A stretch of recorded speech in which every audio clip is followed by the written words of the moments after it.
ridiculously excited about having this conversation. I've been pumped about it for months, thinking about it. It's finally happening.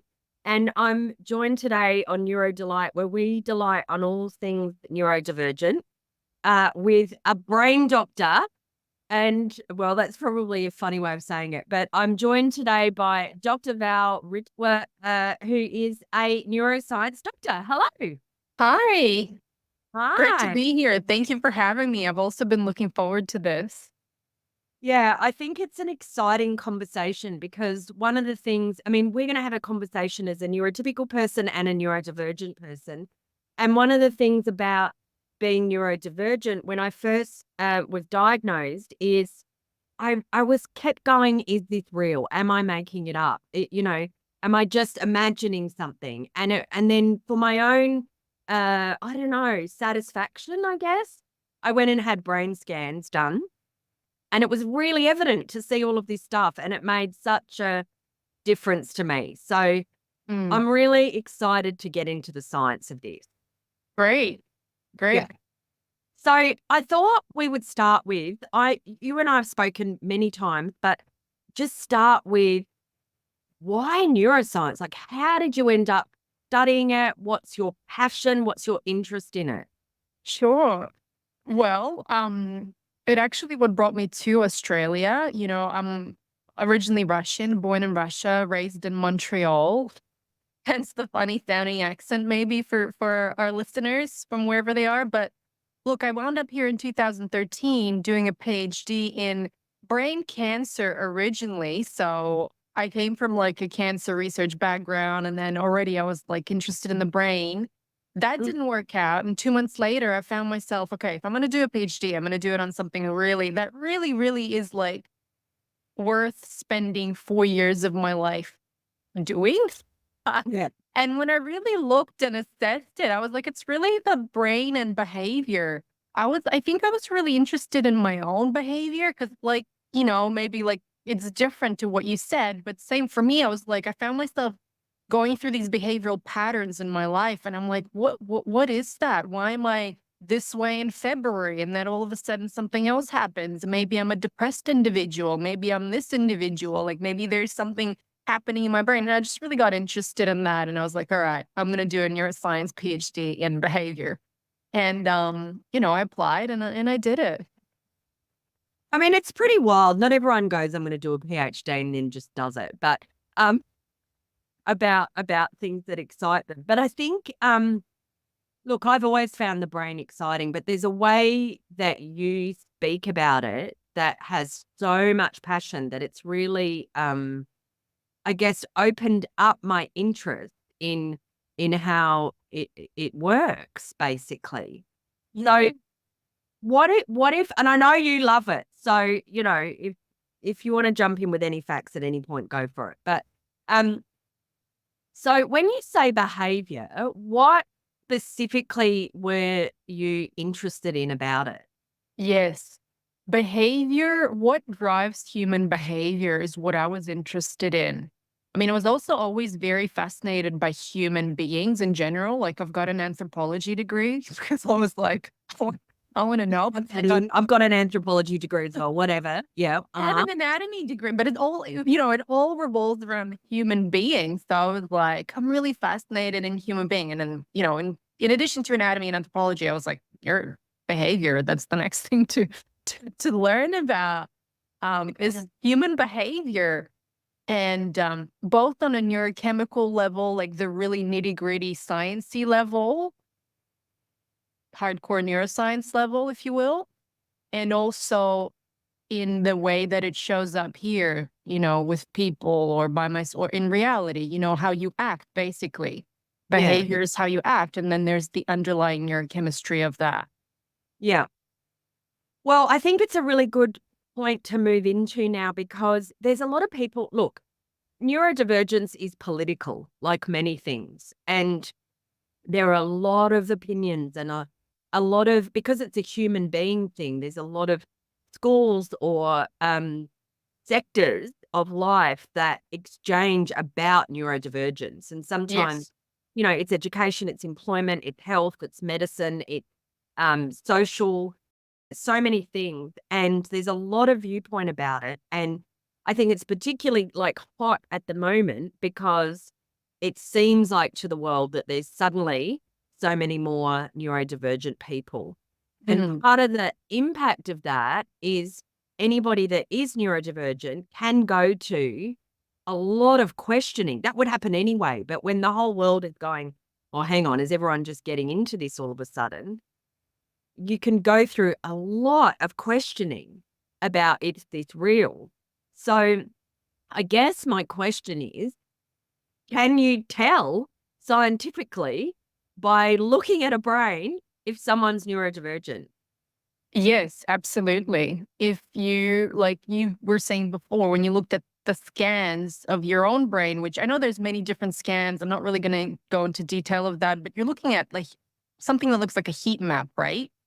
Like Yes. little circles, and then they're blue and red, and blue means something like it's not active, red means it's active, and then there's the in between yellow, whatever. But when you look at a brain of a neurotypical individual and a neurodiverse individual, they're starkly different, even at resting state. Like when the quote unquote, you're not doing anything, you're not performing any type, like you're just there, Yes. right? They are different. And the structures even can differ not only in their activity when performing a task or not, but also in the size of the brain region. For instance, there are studies that show that the prefrontal cortex, which is the area that is quote unquote responsible for executive functioning and higher order behaviors, let's say, which I don't like to call it that, but let's just say it's responsible for executive functioning. That area, the prefrontal cortex, has shown to be smaller in individuals that are like physically smaller. Like the actual brain is smaller. That part of the brain is actually smaller, that has to do with Wow. planning and executive functioning. Not in every individual, because then look, also every brain is different. Every brain is unique, whether it is neurodiverse or neurotypical. That's the other kind of spanner in the works. No two Yeah. brains are alike.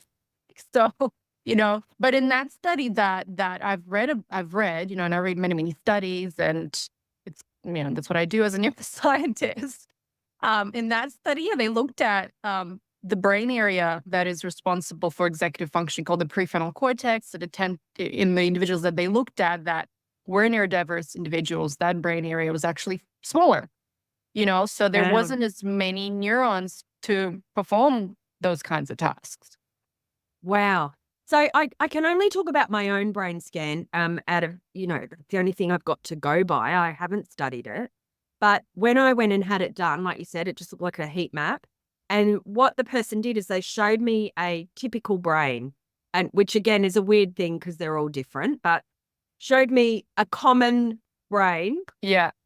It was like a bit of a rainbow of color, and then there were like blank areas as well that sort of had nothing. Yeah. And then he said, all right, now I want to show you your brain. And it was literally dark blue or red, and there was nothing in between.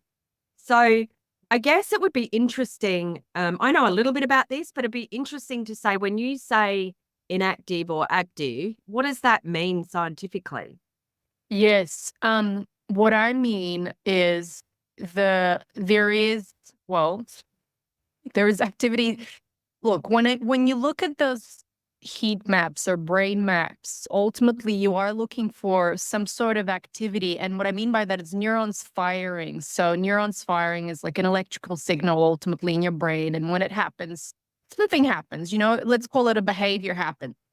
Yeah. It could be some behavior. We're not going to say what behavior, but a behavior happens when But everything from emotions to moving your body to um, coming up with ideas, like everything. everything is behavior. That's right. Yeah.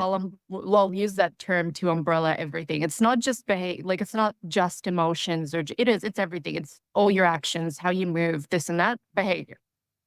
So when neurons are firing and there's those electrical signals that are manifesting, it's a non-scientific term, but I'll say it anyway.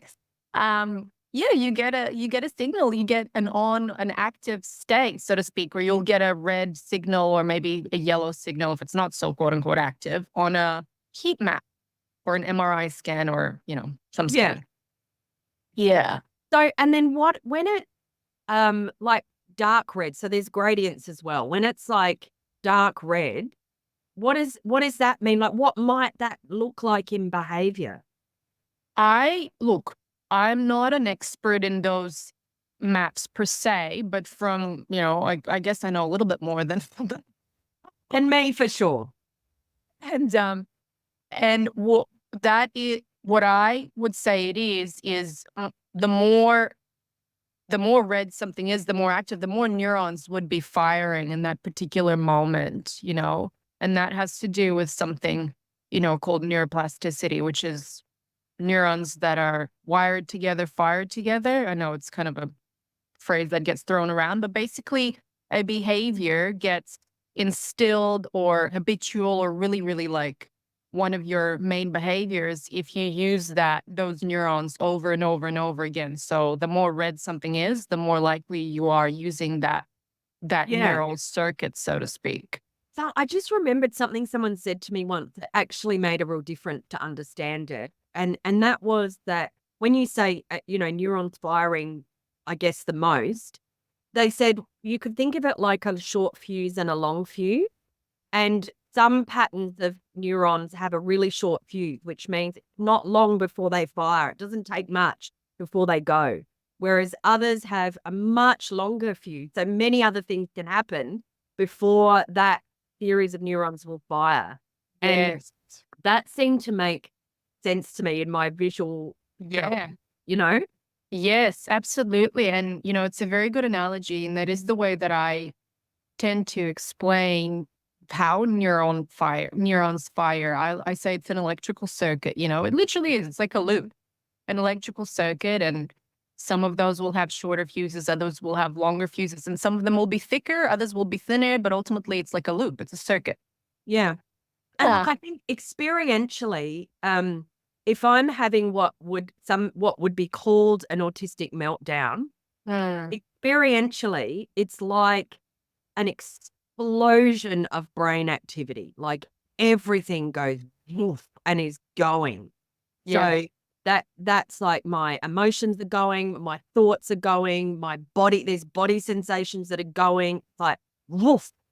And then there's handling that. So once that happens, then many people handle that different ways, Absolutely. and when you struggle to articulate, then it can be horrible because there's no way of expressing what's going on. But for me, it's like I have to stop everything. I have to stop everything and I have to get all input out.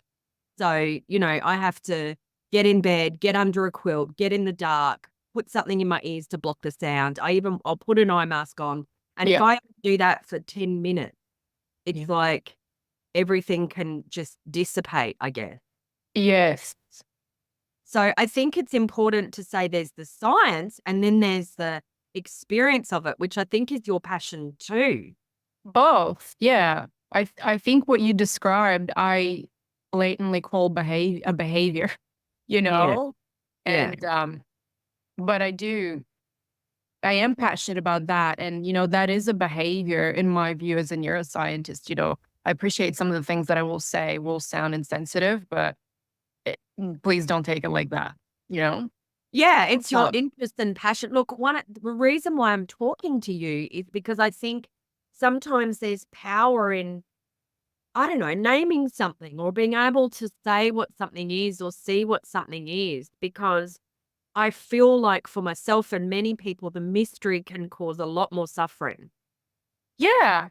Yes. Well, yes. And hence I do what I do is my intention is that the neuroscience gets expressed in a way that is palpable for people and people can actually get what neuroscientists or one neuroscientist is saying at least. Yeah. Yeah. Look, that is what I love about what you're doing too, because we were talking the other day and I was saying, I would love to know more about this research. I mean, not this research, all research about the brain, but I get about a sentence into any kind of academic research paper and I'm gone. I just can't. It just Yeah. makes zero sense. And that for me feels so unfortunate because of all of the work someone's put into the discovery and then it can't get communicated to people.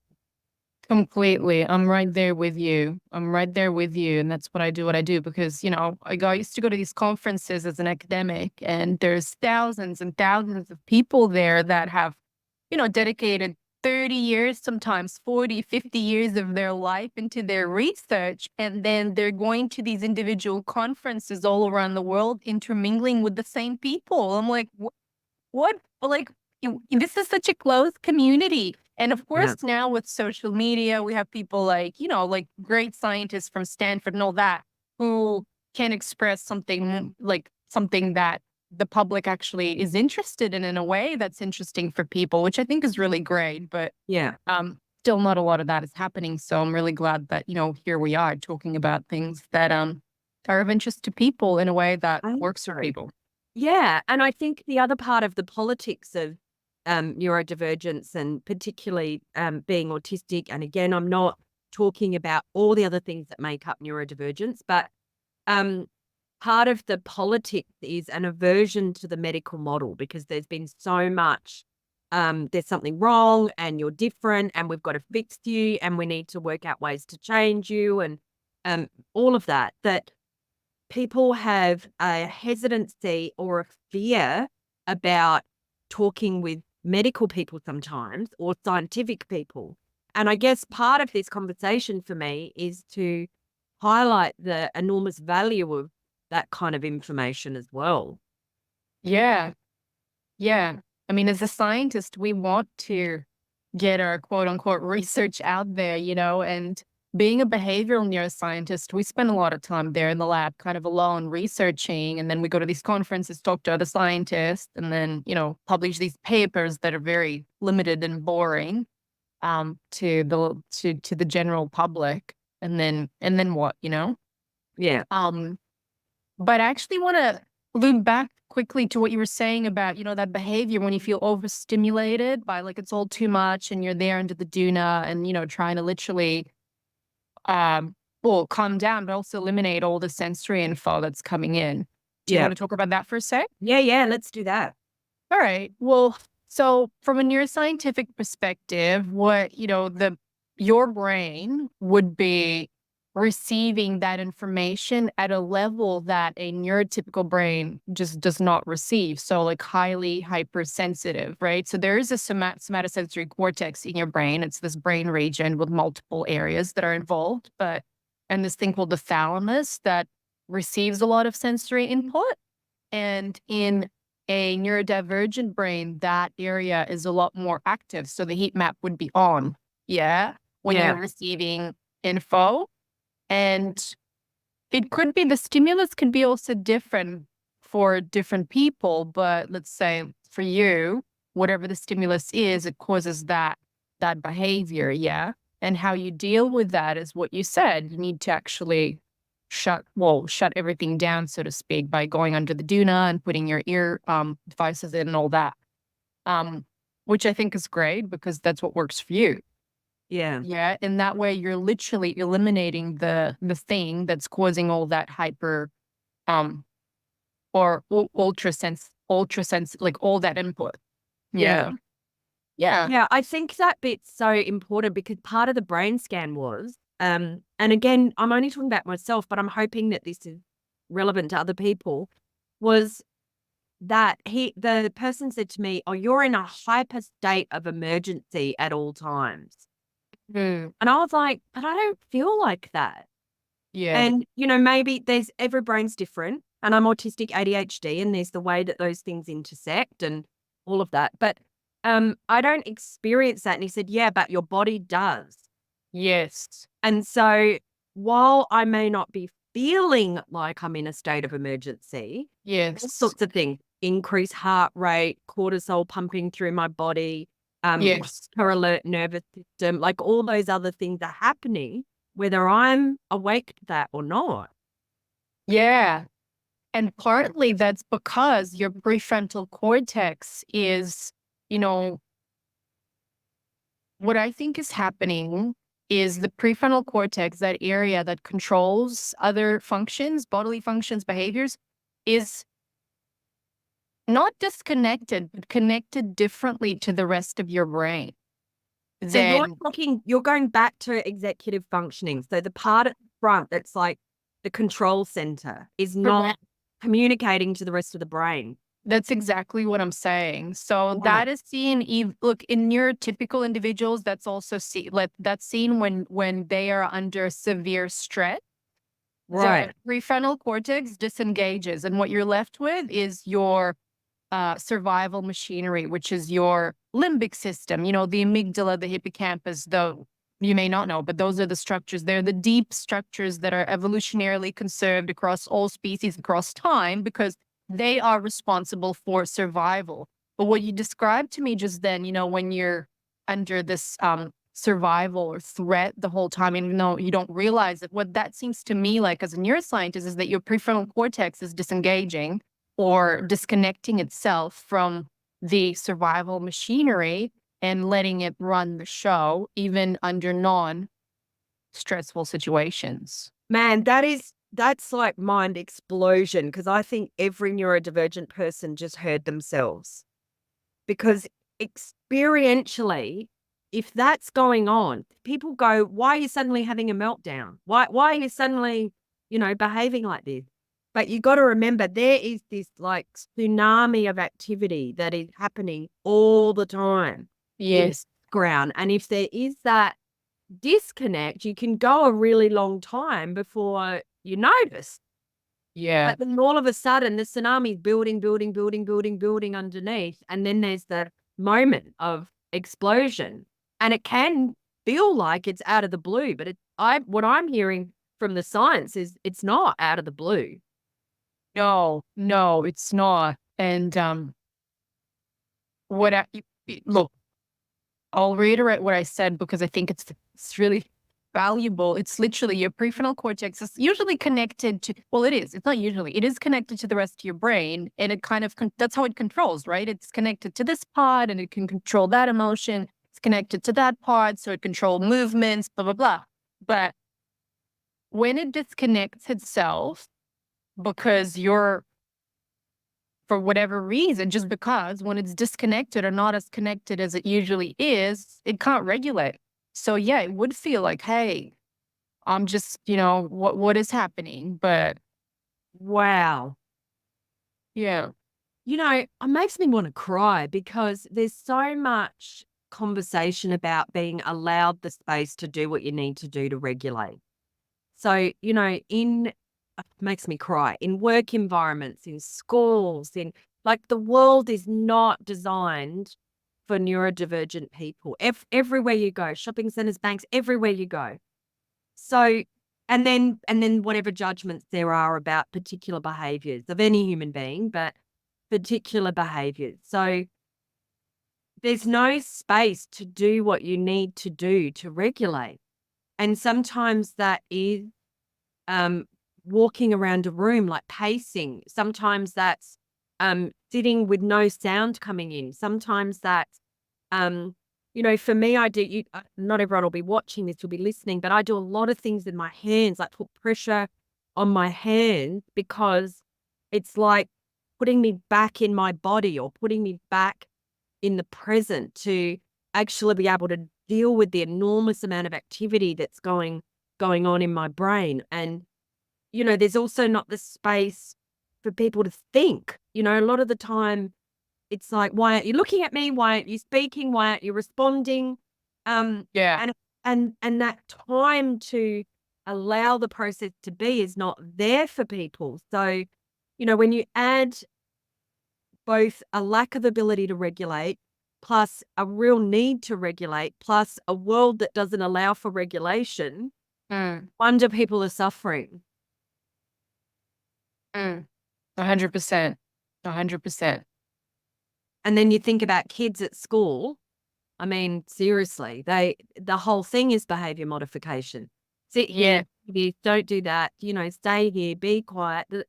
all of those things. And if you can't do that, then you're going to combust at some point, and then you become a behavior issue in the classroom.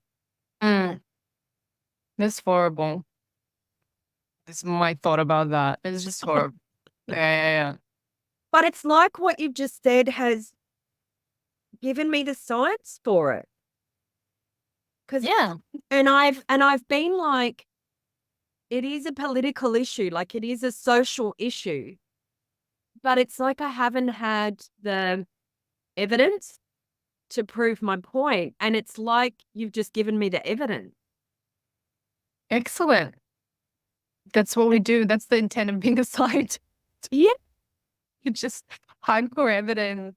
Yeah, evidence-based research, and that's what it is. And I mean, look, anything else before No, I I'm just really moved. It's kind of sad because I'm impacted by what it's actually like to live that. And I'm certainly impacted by what that's like for my children to live that.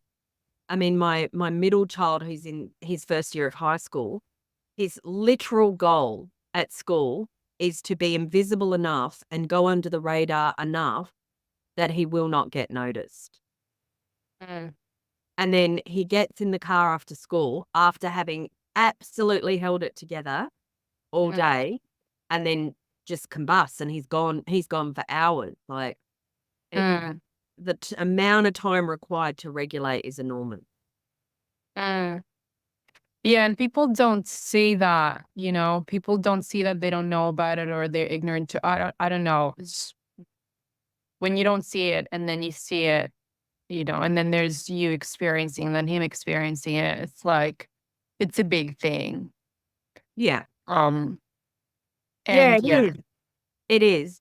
And I guess one of the big things I wanted to talk to you about, because I guess it is my passion, is the relationship between everything we've said so far and and statistics that are impacted through a person's life, generally later in life. But, there's all of those shocking statistics about co-occurring mental illness, which is like 75 to 80% of neurodivergent people. And whatever the unemployment rate is in Australia, you double it for disability and then double it again for people with hidden disability. The suicide rate is enormous. And, all of the shocking statistics for the neurodivergent community. For me, a lot of that lives in social isolation, and how much, I mean, you imagine there's my kid, here's an example, trying to be invisible, trying not to, stand out in any way, socially isolating themselves already. And this is a kid who does well in a neurotypical world, but Mm, social isolating himself. And then you do that over time, over time, over time. And I mean, as an adult, it's almost unfathomable to really understand the impact of that. So I guess I'm really interested in, what does science, and particularly the brain, tell us about social isolation, which is an enormous thing in the neurodivergent community. yeah. Okay, good. So social isolation is something that I actually did study during my PhD for a large chunk of it. And I didn't study it with concurrence with neurodivergence per se, but I just studied it in the context of whether it causes anxiety or depression, those kinds of illnesses or behaviors. Yeah. Um, and social isolation is like the worst possible thing you can do for your brain, other than, I don't know, literally Wow. chopping your head off, I think, in my view. It's just, other than injury, like direct in physical injury, I think social isolation is just the worst possible thing for a brain, because what happens, how the brain responds, it's as if you were under constant chronic threat. And, 3 weeks of chronic threat alone will modify a person's brain. Like, will, 3 weeks of three chronic weeks alone. threat will modify a person's brain. 3 weeks. Correct. And now you're talking about Mm. social isolation for years. Like, no wonder there's the statistics that you mentioned, because you're under years of chronic stress. Like, and how are you meant to regulate? Like, a neurotypical person won't be able to regulate under years of chronic. I mean, look at what happened during COVID. People socially isolated, like going crazy. But, Yeah. you know, yeah, like that's really, yeah, it's the worst possible thing that, Wow. that could happen. And yeah, it's really, Okay. So, oh my God. So okay, there's a couple of things. My mind's going now, but um, let's start with the first bit. So when you say modify, you mean form new neuronal pattern, like change the functioning of your brain.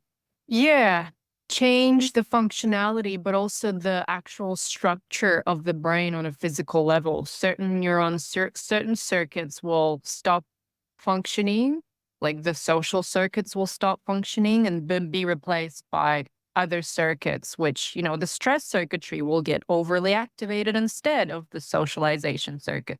Motivation will get down regulated. Dopamine levels will go. I mean, there's such like there's I don't want to get into the jargon of it, but there's a lot of alteration, both functionally and structurally, will happen and does happen if you socially isolate.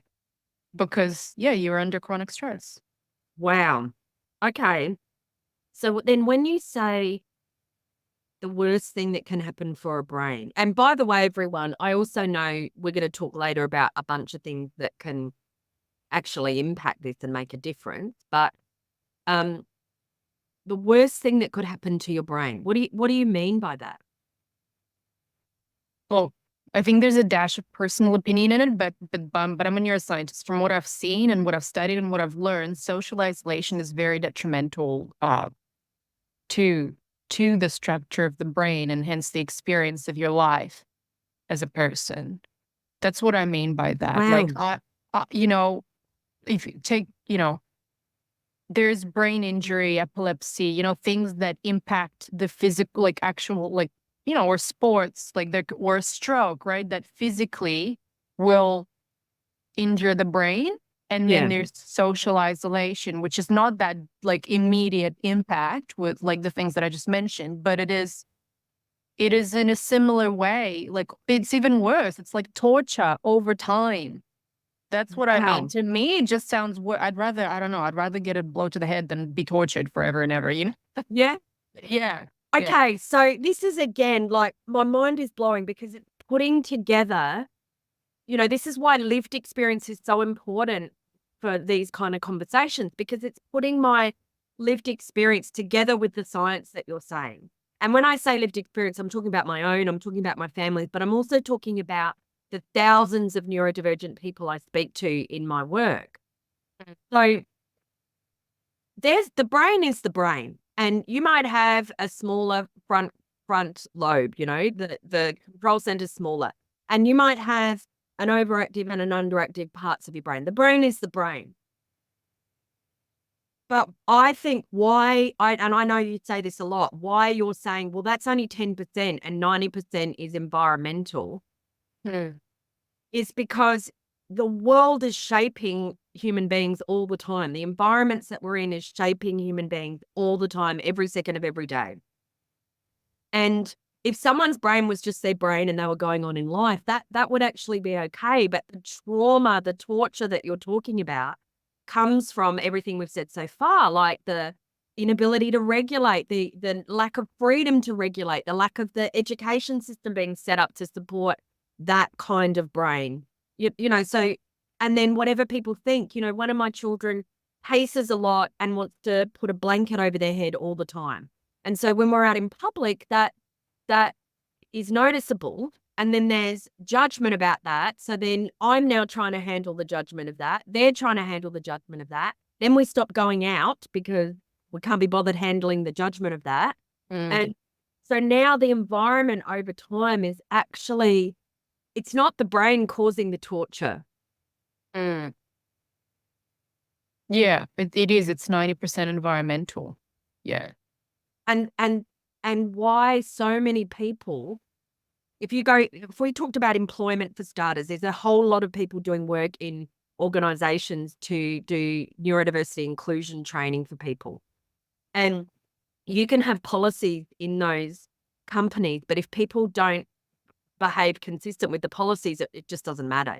Yeah. No. About the policy. But there's all of this work trying to make workplaces inclusive for neurodivergent people. And like many things that have come before, whether it's gender or race or culture or those kind of things, the argument it keeps being, let's stop trying to work on the person and work on the environment around them.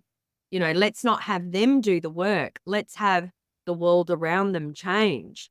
Yeah. And it's like everything you've just said suddenly makes sense about why that's so important that we're working on that. Yeah, 100%. Environment is everything. I mean, it really, really is. You know, if you put two people in different, identical twins in different environments, their life will be different according to the environment that they grew up in. Yeah. Yeah. Yeah.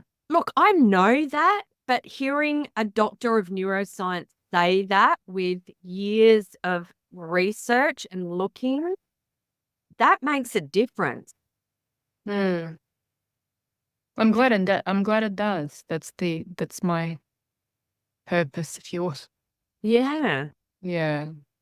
So, look, the world is not going to change overnight. That's really unlikely. And neurodivergent people do need to operate in the world.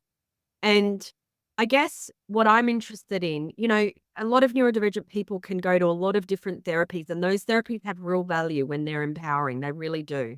And it's why we speak a lot about neuroaffirming practice, where, you know, people are related to as great and perfect and capable and all of those things versus there's something wrong with them that they're changing. But if we were going to say, okay, my brain's perfect, but like every human being, there are things that I could do that would make a difference for my experience of life. Yeah. Are there things I can be doing in, I guess, exercising or working with my brain that could make a difference for my experience of life? Yeah. Yeah. There are. And in my view, those things are social interaction. Okay. That's it. I literally went from social isolation, the worst thing you can do, versus social interactions, the best thing you can do. It's easily said than done. Easier said than done. I can understand that concept. You know, we don't always want to socialize, or for whatever reason. Obviously, if you're an autistic person, you know, you may not want to socialize all the time. But having said that, even speaking to one other person, I'm not talking about go to like a big thing and speak to a bunch of people. Literally just being with, I'm not even talking about verbal communication, just from even being with another person. So you're saying, even if we're not talking, Yeah. just being, sitting next to, in a room with Yes. a human being, that makes Yeah. sense.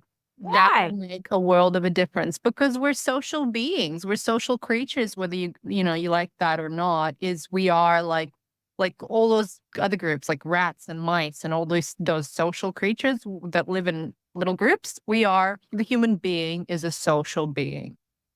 So we need that. That is a survival need for us. So we need to be with other people. Okay, man. Okay, cool. So this is another whole part of my thing, which is advocating for that people need to be able to be social their way. So, you know, for some people that is sitting in the dark playing a computer game online with someone else where Yes. you're even chatting on the screen, you Yes. know. And for other people that's going out dancing, clubbing, that's playing sport. It's whatever it is about being social. But what does it actually do? So there I am. You and I are sitting in a room. We're not talking. What does it do to my brain that makes a difference? Yeah, what it does is the opposite of social isolation. That's why I love science, right? So social isolation cuts off the connection between the prefrontal cortex and the rest of your brain. Social interaction behavior, whatever way you do it, actually causes the prefrontal cortex to be connected to the rest of your brain.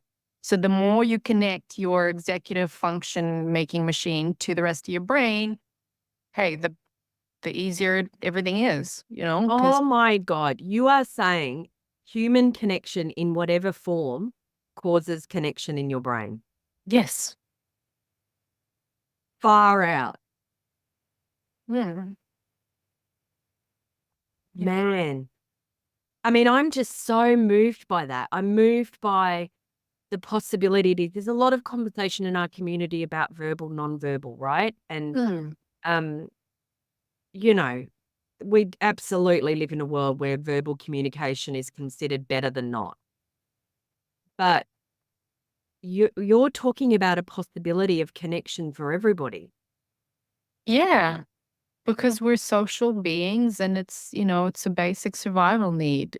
I don't think many others, people label it as that, whatever, call it, but it is. I'm in neuroscience. I'm saying that socialization is a basic survival need. And I'm talking about just even sitting next to someone. Mm.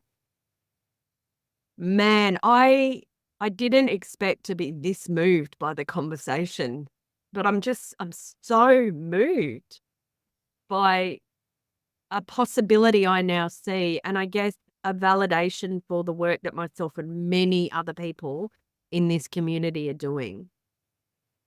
Mm. Yeah, it's amazing. All right. Well, honestly, I think there's so much more we could be deep diving into, obviously. But if you were going to say any sort of final words that you'd love to communicate, anything else you want to say? Yeah, no, thank you for having me. And, I'd love to come back for more. But Yeah, I think we definitely need to do this again. yes. But look, what I want to say is those two things, socialization or social interaction in whatever form is really key to your experience of your life as a human being. Mm. And also knowing, like knowledge is power about your brain is what I'm talking about. Like, Yeah. actually learn about your brain like Yeah. you have and, I have and in our different ways. But in that way, I think knowing more about your brain and social interaction is the two messages that I'd like to pass on. Yeah, that's awesome. Well, I'm going to make sure that I tag you in this, but if people do want to find you on socials, it's Love Your Brain, which is Love underscore of brain. oh, Love of Of Brain. brain. Ah, Like love my of apologies. Brian, but love of brain. That's really good. That's really good. Well, thank you. I love saying the doctor. I love saying the doctor part. Thank you. I appreciate you so much. Oh, thank you. It's been just a wonder being here. Thank you.